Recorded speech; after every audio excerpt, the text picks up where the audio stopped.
Hey kids, and welcome to the show. So today I'm going to give you guys some business advice. So not really business advice as much as just a little bit of encouragement. And this is what I'm saying. When I started my businesses in the past with little assistance, usually just trying to start it off, the scariest thing was just starting. So that's number one. Number two is you can only rely on friends for the encouragement. You can't rely on friends to pay the bills. So what you need to do is, if you want to work with your friends, that's great, but try to work with some different ones so you can create a battle plan that's going to work for a broad audience. Your regulars that are friends are probably only going to be your regulars for the first few months. And then if you have a good product or something that is sustainable, then you'll start to see them be regulars more often. So what am I talking about? Am I talking about restaurant industry? Am I talking about service industry? What am I talking about? Here's what I'm talking about. It doesn't matter. You have to provide a service for your customer that someone else is not providing for them. So in a restaurant situation, you just have to provide better food. In a retail situation, you have to provide better customer service. That's the way we're going to survive right now when our economy is in a shaky, rocky way, right? So, number one rule of starting a small business: don't get money from someone else. Whether that be a partner, a friend, a family member, or even worse, a bank. And the reason you don't want to do that is because you might fail. You might start and say, this really sucks. And then you have yourself pinned in the corner and not able to do anything. When we started our food truck, it was not a thing. We were one of the first in the city. And we're really proud to say that we helped write some of the legislation that's in the city as far as putting input in when they were writing it. So looking back, I'm so thankful that the bank said no. We requested a $40,000 loan to help us build out a food truck. The bank said no. And so we started a Kickstarter, and we got our friends and family involved and a few strangers, and we started this little Kickstarter, which built an audience. Then we got money. We saved up our own $1,000, bought an old FedEx truck. Brother-in-law came out, got the thing running. It smoked more than, I don't know. It just smoked a lot. You couldn't even see the cars next to it because it smoked so much. The engine blew 3 weeks in, all right? And we had to get a new engine. Why do I say that? We didn't have debt at that point, but then we did get debt. And then we got debt to have to fix the engine and stuff. And luckily, we had a friend whose father owned a business and was able to help us, and along the way helped us several times, and we were eventually able to pay him back monetarily for the assistance that he gave us whenever we had issues with the truck. And now I'm thankful that, hey, we're good. It's, you never want to owe someone money. So why do I say that? The reason we were able to be successful is, one, we didn't pull out debt, especially debt on things we couldn't afford. When we upgraded, we paid cash. So we started off small, and then we moved from there. And many times along the way, people wanted to invest, and it just seemed like we were going to do all the work, and they were going to get the rewards. We did take on an investor for a second business. Unfortunately, my health happened and everything else happened, and that business didn't work out. However, we stepped away from that, and we're still friends, which is really important. It's really hard to be in business with someone and still be friends afterwards. But it can happen. The important thing is, when you're in business together, it has to be cash. It just has to be cash. If there's debt somewhere outside of that item that you guys purchased together, that you can tangibly split up, or just say, just let it rust in the corner. If there's debt outside of that relationship, it's going to be bad.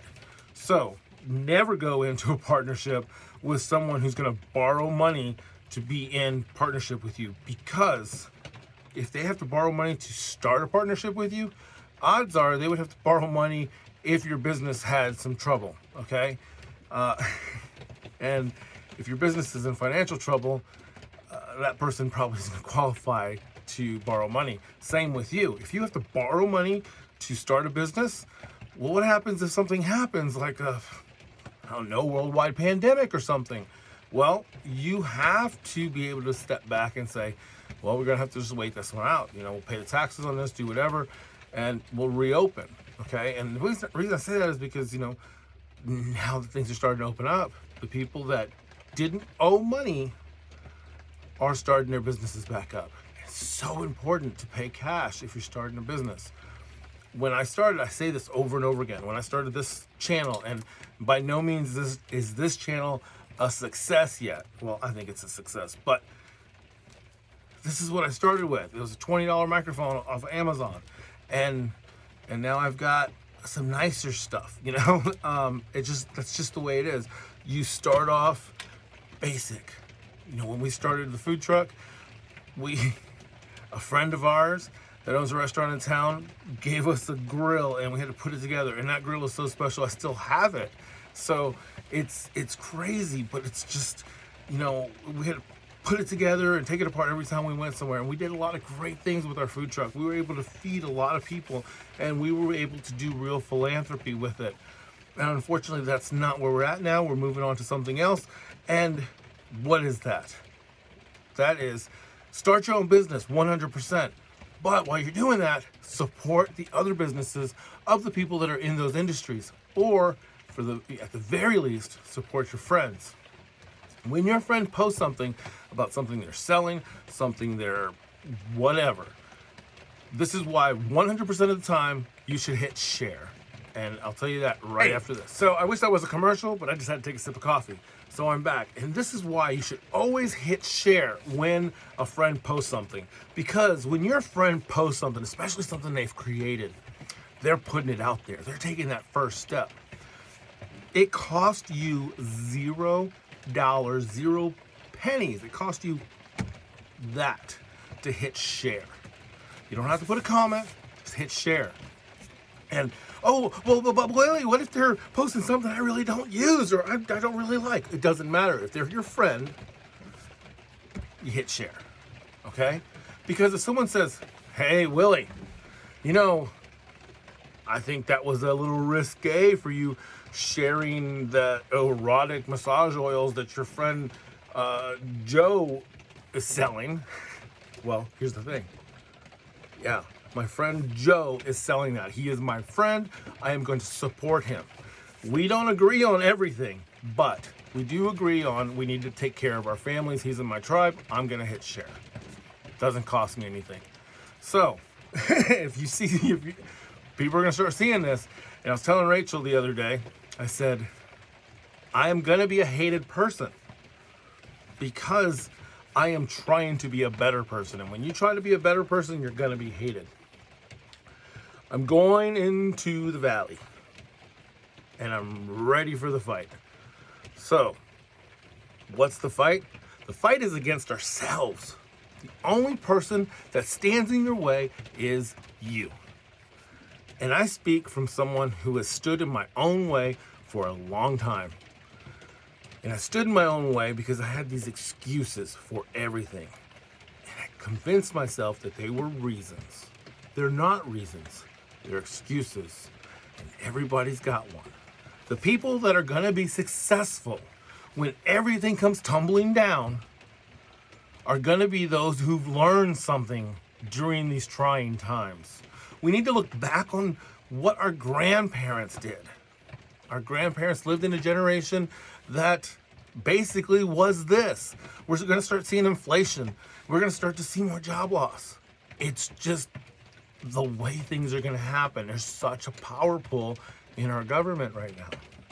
So, what does that mean for us? It really doesn't mean anything for us other than let's continue to live well. Live in our spirit and live in community with those around us. That doesn't mean to only love those who agree with us. So, here's my challenge for you today, because I like challenges. You know how Willie is. Start thanking people before their funeral. All right? So many people come into our lives and we forget to say thank you, especially in those times that are hard. So, if you're my personal friend, which I don't do any personal people, I don't do mixed business with my personal stuff, but if you want to know what's happening on my personal pages, I'm calling out people every week that have helped sculpt me into the person I am. So I challenge you to do that. Instead of dwelling on the negative, hit share on your friend's business, because there's a lot of people that are hurting right now. And I would much rather support the people that are putting a little hustle in their step than support the people that are just screaming they want more from the government. All right? I'm not against the assistance. We need it right now. What I am against is the imposed laziness that the government's trying to put upon us. Now, I'm trying to come back. I'm not back 100%, but this helps. If you like what I'm doing, like, share, and subscribe.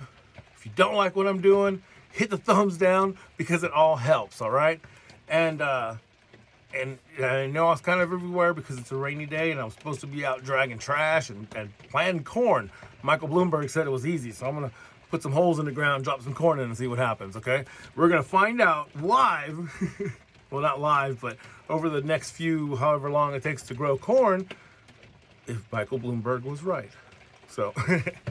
But seriously, stop listening to the media, stop listening to the news, start loving your family, look at your friends.